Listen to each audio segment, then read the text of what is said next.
ఆదికాండము 3వ అధ్యాయము. దేవుడైన యెహోవా చేసిన సమస్త భూజంతువులలో సర్పము యుక్తిగలదై ఉండెను. అది ఆ స్త్రీతో, ఇది నిజమా? ఈ తోట చెట్లలో దేని ఫలములైనను మీరు తినకూడదని దేవుడు చెప్పెనా అని అడిగెను. అందుకు స్త్రీ, ఈ తోట చెట్ల ఫలములను మేము తినవచ్చును. అయితే తోట మధ్యనున్న చెట్టు ఫలములను గూర్చి దేవుడు మీరు చావకుండునట్లు వాటిని తినకూడదనియు వాటిని ముట్టకూడదనియు చెప్పెనని సర్పముతో అనెను. అందుకు సర్పము, మీరు చావనే చావరు, ఏలయనగా మీరు వాటిని తినుదినమున మీ కన్నులు తెరవబడిననియు మీరు మంచి చెడ్డలను ఎరిగిన వారై దేవతల వలె ఉందురనియు దేవునికి తెలియనని స్త్రీతో చెప్పగా, స్త్రీ ఆ వృక్షము ఆహారమునకు మంచిదియు కన్నులకు అందమైనదియు వివేకమిచ్చు రమ్యమైనదియునై ఉండుట చూచినప్పుడు ఆమె దాని ఫలములలో కొన్ని తీసుకుని తిని తనతో పాటు తన భర్తకును ఇచ్చెను. అతడు కూడా తినెను. అప్పుడు వారిద్దరి కన్నులు తెరవబడెను. వారు తాము దిగంబరులమని తెలుసుకుని అంజూరపు ఆకులు కుట్టి తమకు కచ్చడములను చేసుకునిరి.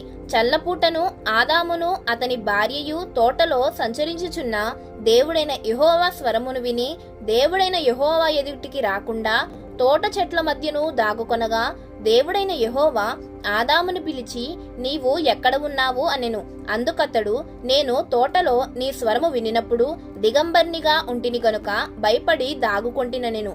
అందుకాయన, నీవు దిగంబరివని నీకు తెలిపిన వాడెవడు? నీవు తినకూడదని నేను నీకు ఆజ్ఞాపించిన వృక్షఫలములు తింటివా అని అడిగెను. అందుకు ఆదాము, నాతో నుండుటకు నీవు నాకిచ్చిన ఈ స్త్రీయే ఆ వృక్షఫలములు కొన్ని నాకియ్యగా నేను తింటిని అనెను. అప్పుడు దేవుడైన యెహోవా స్త్రీతో, నీవు చేసినది ఏమిటని అడుగగా, స్త్రీ, సర్పము నన్ను మోసపుచ్చినందున తింటిని అనెను. అందుకు దేవుడైన యెహోవా సర్పముతో, నీవు దీని చేసినందున పశువులన్నిటిలోనూ భూజంతువులన్నిటిలోనూ నీవు శపించబడిన దానివై నీ కడుపుతో ప్రాకుచు నీవు బ్రతుకు దినములన్నీయు మన్ను తిందువు. మరియు నీకును స్త్రీకిని నీ సంతానమునకును ఆమె సంతానమునకును వైరము కలుగు చేసేదను. అది నిన్ను తల మీద కొట్టును, నీవు దానిని మడిమి మీద కొట్టుదువని చెప్పెను.